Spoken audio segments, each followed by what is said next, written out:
네, 여러분 안녕하세요. 노인요양 365TV입니다. 오늘은 요양원이나 이제 조혜가보호센터를 처음부터 뭐 건축이라든가 또는 이제 뭐 인테리어라든가 이렇게 해서 처음부터 맨 땅에서부터 시작을 하는 것이 아니라 이미 다른 사람이 하고 있는 그 시설을 쉽게 말해서 돈 주고 사는 그런 경우에 대해서 좀 설명을 드릴까 합니다. 그러니까 이제 여러분들이 네이버에 이렇게 한번 쳐보십시오. 요양원 매매 하면은 정말 많거든요. 이쪽에 이제 컨설팅 하시는 분도 많고. 그래서 이제 그 새롭게 이쪽 사업을 하려고 하시는 분들이 진짜 맨 땅에 헤딩 하듯이 처음부터 하는 것이 좋을지 아니면 기존에 하고 있는 것을 그냥 사는 게 좋을지 여러분들 이제 판단을 잘 하셔야 되거든요. 그런데 제가 이제 얼마 전에 그 이제 아시는 분이 주회강보호센터를 그게 이제 정원이 37명이고 인수 자금이 1억 7천 정도 들었다고 합니다. 자, 처음에는 굳이 그렇게 했느냐라고 생각했지만 한번 따져보니까 그 정도 규모의 조혜강보호센터를 인테리어를 하고 각종 기자재를 또 사고 그런다고 했을 때 1억 7천까지는 아니더라도 비슷하게 돈이 들어갈 건데 좋은 점은 뭡니까? 이미 지금 수급자를 확보를 한 상태잖아요. 기존에 사업을 하던 분 그대로 인수를 했으니까. 뭔 말인지 아시겠죠? 그러니까 어떻게 보면 돈이 절약될 수도 있다. 예? 그렇게 볼 수도 있는 지점이 있는 것입니다. 그래서 이제 한번 봤더니 이제 뭐 요양원 같은 경우에는 비싸면 55억, 뭐 이렇게 이제 또는 19억 다 다릅니다. 그런데 여기 보니까 주회강보 임대로 보니까 1억이고요. 그리고 권리금이 좀 있네요. 3천만 원. 그런 이제 인가 30명. 그러니까 3천만 원 정도면 권리금이 아주 적은 편에 해당이 됩니다.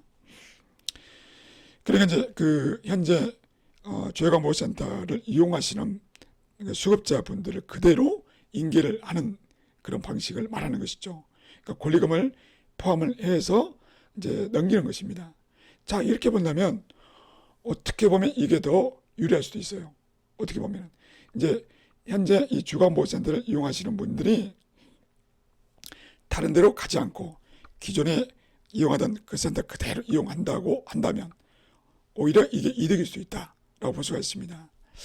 자, 그래서 이제 요양원이든 조혜가보호센터든 새롭게 하려고 하시는 분들은 처음부터 하는 방법이 안 했을 것이고, 그러니까 뭐 건축부터 뭐 공사 다, 예?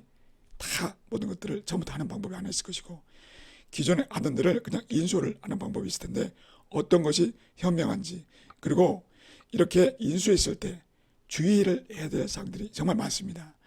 가장 주의해야 될 사항이 뭐냐면 바로 직원들입니다. 이 직원들을 어떻게 할 것이냐라고 하는 것인데요. 그래서 오늘 영상에서는 이제 종사자분들도 좀 보시면 좋을 것 같습니다. 자, 우선 이제 영업 양도, 방금 말씀드렸던 것처럼 사고 팔고, 이것을 전문용어로 영업 양도라고 합니다. 이게 가능하려면 세 가지 조건이 필요합니다. 첫째, 물적인 동의성. 그러니까 부동산이죠. 토지, 그리고 이제 건물, 이거를 변형을 하면 안 돼요. 그대로 인수를 해야 돼요. 그리고 그 안에 있는 물건들, 기자재, 이런 것도 그대로 인수를 해야 됩니다. 무엇보다 중요한 것은 이겁니다. 인적인 동의성. 현재 여기서 일하고 있는 직원들, 이분들을 해고시키면 안 돼요. 모두 고용승계를 해줘야 돼요. 이게 중요하고요.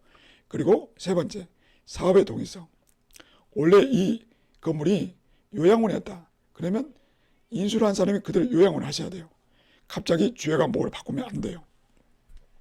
반대도 가능하겠죠. 주회관보호를 하고 있는데 요양원으로 바꾸시면 안 되겠죠. 이런 세 가지 요건을 맞춰야만이 영업 양도가 가능합니다. 자, 이건 이제 뭐 법적인 용어 넘어가도록 하겠습니다.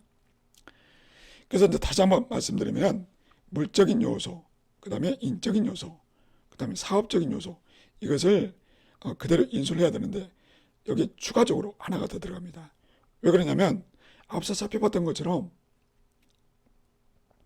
우리가 이제 그 살 때 이 권리금이라는 게 있지 않습니까? 권리금. 권리금을 왜 돈 주고 내냐 이거죠. 그거는 바로 이 영업양도의 특성 때문입니다.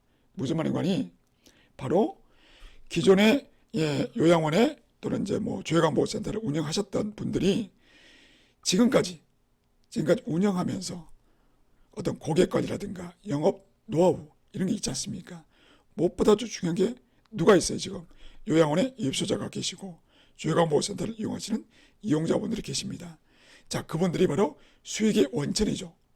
그대로 인수를 하기 때문에 그에 따른 권리금까지 붙여서 파수가 있다는 것입니다. 또 이제 사는 사람 입장에서는 그것까지 포함해서 사는 입장이 되는 것이죠. 이해되시죠? 그러니까 영업양들은 그 모든 것들을 이렇게 다 인수를 받는 것입니다. 그렇지만 이와는 다르게 자산양도라는 게 있어요. 뭐냐면 자산양도는 모든 걸 다 인수받는 것이 아니에요. 그 중에서 특정한 것들만, 예를 들어 이겁니다. 자산양도는 그냥 개별 자산만 인도를 받습니다. 부동산, 뭐 기계 이런 것들이죠. 기자재. 근데 영업양도는 전체를 다 인수받습니다. 그러므로 수급자, 입소자까지를 다 포함을 시키는 것이죠. 그렇기 때문에 조직이 동일합니다. 유지가 돼요. 그러나 자산양도는 유지가 되지 않습니다. 그리고 이제 직원들에 대한 고용승계, 영업양도는 원칙적으로 승계가 됩니다. 그렇지만 자산양도는 별도의 합의가 필요합니다. 이게 큰 차이예요. 그래서 그 직원들이 중요한데요. 여러분들 영업양도를 하실 거면 기존에 일하고 있는 그 종사자 분들에게 충분하게 설명을 하시고 동의를 받으셔야 돼요. 여기 나왔지 않습니까? 상법 제257조. 청산인이 회사의 영업의 전부 또는 일부를 양도하면 총사원, 과반수의 계류가 있어야 된다. 이것을 무시하고 하시는 경우들이 좀 있더라고요. 제가 보니까. 안 됩니다. 이거 꼭 하셔야 돼요. 법에 나왔으니까. 그러니까 충분하게 설명을 하고 무엇보다도 그 종사자 이분들을 그대로 고용승계할 것이고 불이익이 없다라는 것을 이제 설명을 해주셔야 돼요. 그리고 동의를 받으셔야 됩니다. 이게 전제 조건이에요. 근데 이제 그 간혹 보면은 양도하는 사람은 그냥 나는 뭐 넘겼으면 되지. 그러니까 이분 입장에서는 빨리 넘기고 싶고 빨리 팔고 싶습니다. 근데 이제 이 받는 사람이 꼬치꼬치 하나씩 따질 수가 있단 말이에요. 그러면 싫겠죠. 예? 특히 이제 무엇을 따지겠습니까? 이걸 따지셔야 돼요. 바로 이제 여러분들은 바로 양수인 입장에서 무엇을 따져야 되느냐, 무엇을 점검해야 되느냐, 이제 그 내용을 이제 보실 건데요. 직원들 상황을 고려를 하셔야 돼요. 직원들 입장에서는요, 보십시오. 이런 경우가 있겠죠. 지금 현재 3년차 근무 중이라고 봅시다. 연차 유급휴가 지금 사용을 하고 있고, 그리고 좀만 더 근무를 하면 이제 장기근속 장려금도 받을 수 있고, 또 이제 퇴직금도 받을 수가 있는데, 갑자기 중간에 회사가 사장님이 바뀐 거죠. 대표가 바뀐 겁니다. 그러면 당연히 불안하죠. 그러면 그런 불안한 종사자들에게 설명을 해주셔야 된다는 것입니다. 어떤 설명이냐? 예? 바로 이런 겁니다. 연차 휴가, 장기근속 장려금, 퇴직금 이런 것들이 정상적으로 지급될 수 있다는 걸 설명을 해주셔야 됩니다. 예? 그러니까 계속 고용이 인정이 된다는 것을 설명해 주셔야 된다라고 하는 것입니다. 쉽게 말해서 영업 양도가 이루어졌던 그 이전 기간 2년 10개월 그리고 이후 이게 그대로 이어진다 라고 하는 것을 설명을 해 주셔야 된다 라고 하는 것입니다. 그러므로 양수 그러니까 영업 양도가 되면요 포괄적 고용승계가 이루어집니다. 이게 무슨 말인가니 그 영업 양도 시 근로자의 고용관계를 양수인 새로운 사업주에게 자동으로 승계하는 것이다 라고 하는 것입니다. 그래서 근로기준법에도 사업의 양도 양수로 인하여 근로자의 고용관계가 변경되지 않는다. 이미 법에 나왔잖아요. 그렇죠. 대법원에서도 똑같은 이야기를 하고 있습니다. 즉 말해서 직원들은 아무런 불이익을 받아서는 안 됩니다. 퇴직금 같은 경우도 마찬가지. 예.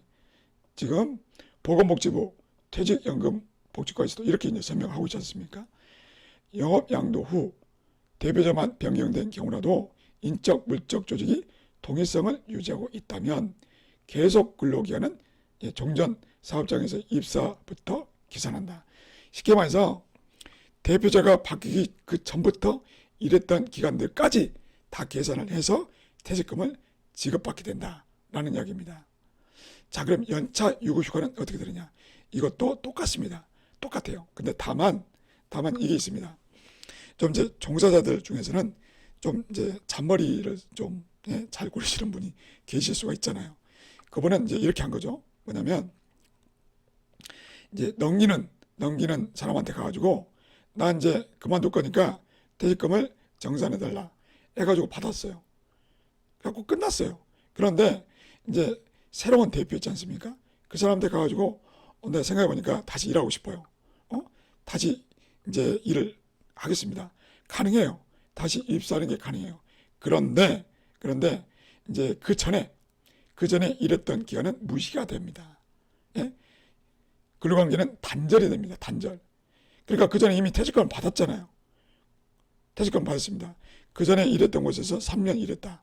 3년치 퇴직금을 이미 받은 상태에서 이제 새로운 대표한테 가서 입사를 했다고 하더라도 그 전에 3년은 이제 인정이 안 된다. 이제 그냥 물거품이 된다. 없어진다. 라고 보셔야 됩니다. 뭔 말인지 아시겠죠? 아주 중요한 부분입니다. 자, 그러면 이제 양수인이 주의해야 될 사항이 뭐냐면 이 사람이 좀 꼼꼼하게 좀 고려해야 될 게 있어요. 뭐냐면 바로 퇴직금이에요. 퇴직금 그리고 연차 유급휴가에 따른 수당, 이것을 양도하시는 분한테 정확하게 따져야 됩니다. 자, 한번 내용 읽어보겠습니까?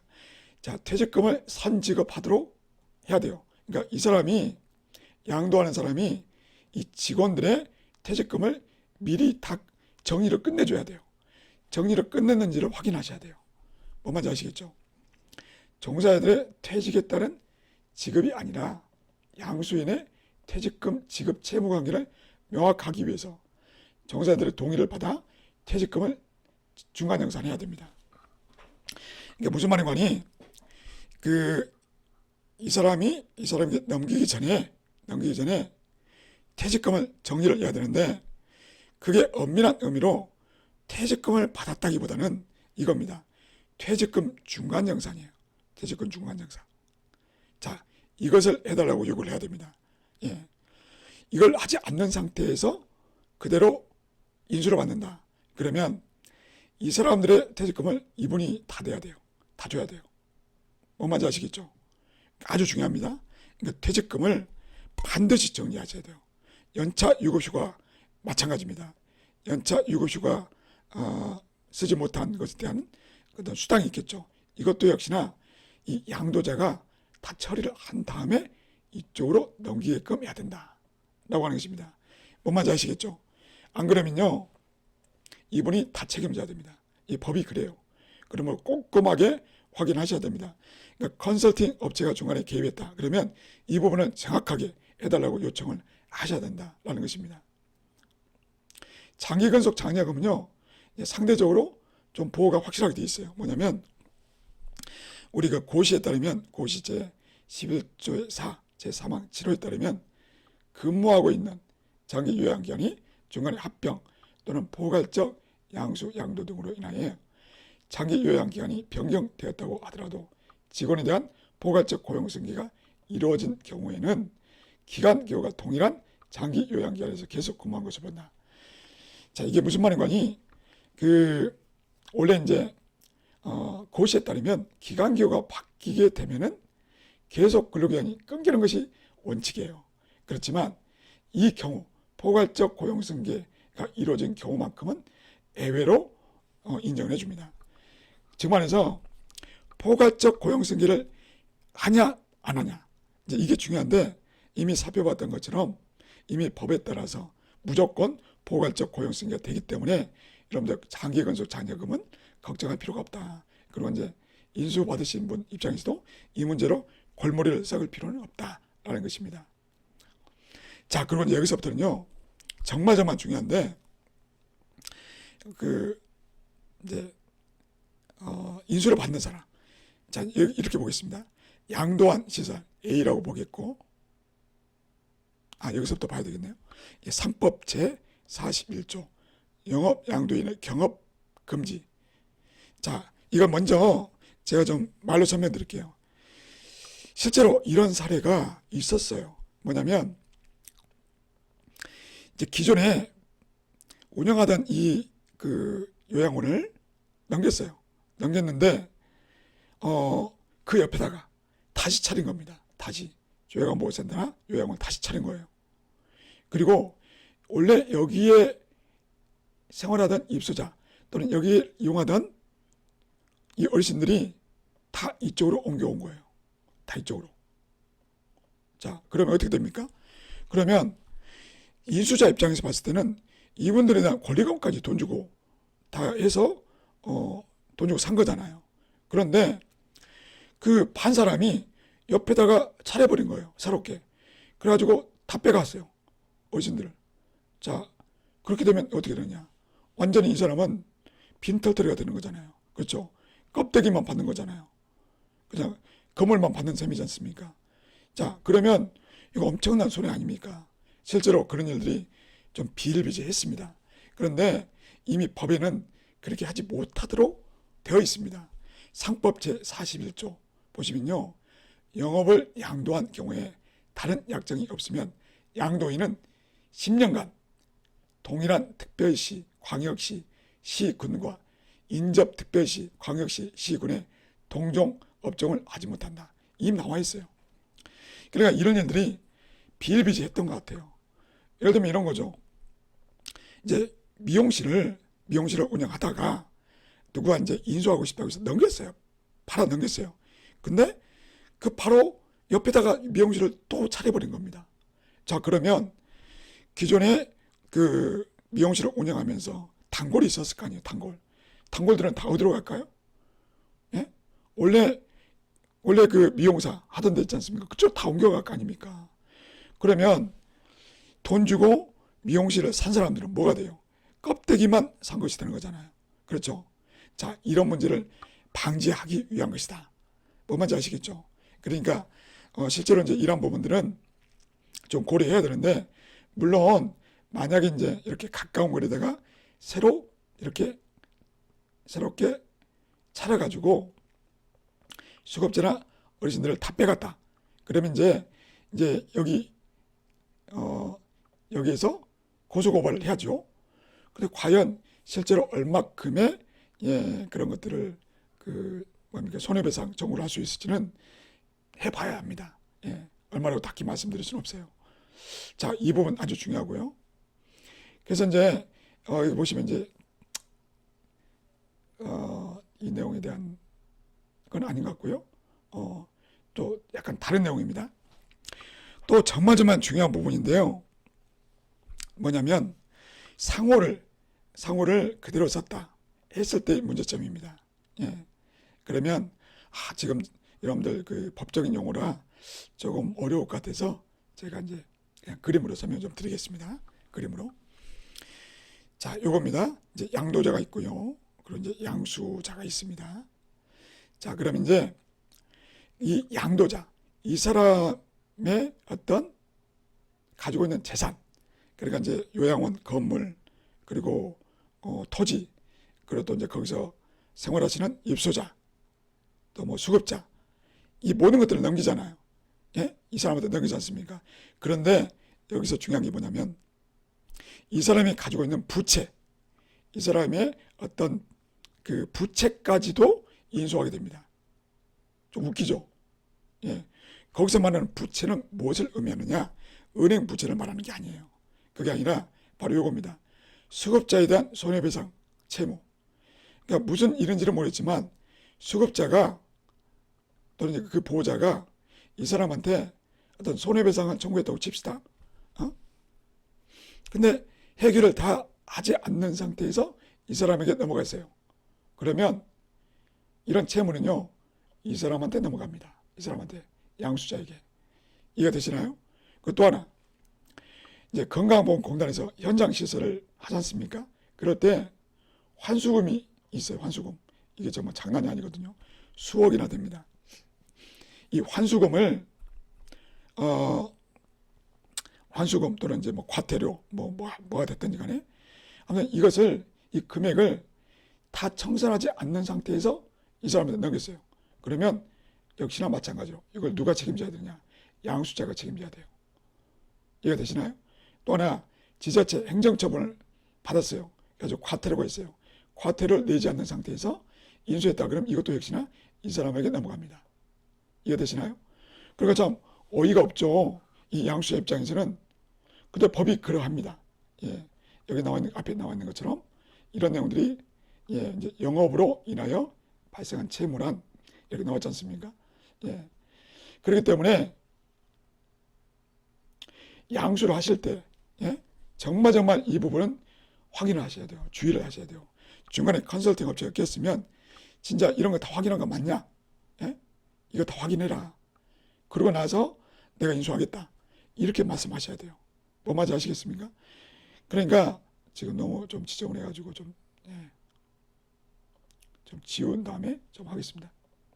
그러니까 이제 이 부분들이 확인이 안 된 상태에서 인수를 했다. 그러면 엄청난 거액의 부채를 떠안게 되는 셈이고, 그러면 이런 부분, 이런 문제점을 해결하기 위해서는 어떻게 해야 되느냐? 어떻게 해야 되느냐? 자, 보겠습니다. 펜으로 좀 바꾸고. 이런 복잡한 문제에 대응하려면 우선 기관 명칭은요, 바꾸셔야 돼요. 새롭게 바꾸시고요. 그리고 새롭게 지정을 받으셔야 돼요. 새롭게. 그러니까 지정 심사를 받으셔야 돼요. 받으셔야 되고, 그리고 이제 우리가 영업 양도를 설명드렸듯이 영업 양도를 하지 마시고 그냥 자산 양도를 하십시오. 영업 양도가 아니라 자산 양도만 하십시오. 자산 양도. 다시 한번 말씀드리지만 이렇게 엄청난 어떤 부채를 떠안고 있는 경우라면 굳이 영업 양도를 할 필요가 없어요. 그냥 건물만, 또 그리고 건물 안에 들어가 있는 각종 기자재, 설비 이런 것만 그냥 양도를 하십시오. 인수를 하십시오. 그러면 영업 양도가 아니라 자산 양도가 되는 것입니다. 자, 이렇게 되면요, 기존 직원들은 어쩔 수 없이 다 퇴사해야 됩니다. 퇴사 처리가 되는 것입니다. 그리고 새롭게 직원을 뽑으셔야 돼요. 직원 뽑고, 그리고 기존의 입소자 또는 수급자 분들을 이전받지 못합니다. 받을 수가 없어요. 그러므로 처음부터 이제 다시 시작하셔야 돼요. 처음부터 수급자 모집, 입소자 모집을 하셔야 돼요. 이해가 되십니까? 그러니까 영업 양도를 하는 것이 제일 좋은데, 근데 알고 봤더니 이런 문제점들이 있더라. 그러면 굳이 영업 양도를 해서 손해를 받을 필요가 없잖아요. 그렇죠? 그렇기 때문에 그냥 부동산만, 건물만, 그다음 물적인 요소만 그냥 이전받는 자산 양도로 진행을 하시라라는 것입니다. 네, 이렇게 해서 이제 오늘 제가 영업 양도에 대해서 좀 설명을 드렸는데요. 사실 넘기는 사람 입장에서는 얼마나 속 시원하고 좋겠습니까? 자산 가치가 또 올라가고. 그런데 문제는 이걸 받는 사람이에요. 받는 사람이 주의를 기울이지 않으면 정말 크나큰 피해 그리고 손해를 볼 수가 있다는 것이고, 그리고 또 이제 그 직원들, 종사자들에 대해서 책임을 져야 되는데 이미 영업 양도를 하게 되면 고용생계가 이루어진단 말이에요. 그러므로 반드시 뭘 해야 됩니까? 퇴직금 중간정산, 그리고 연차 휴가, 유급휴가에 따른 수당을 처리를 확실하게 깔끔하게 한 상태에서 인수를 받으셔야 된다라는 것입니다. 이거 정말 중요하니까 주의하시기 바랍니다. 자, 이렇게 해서 이제 오늘은 영업 양도 그리고 이제 주의사항을 살펴봤습니다. 영상이 도움되셨으면 좋겠습니다. 감사합니다.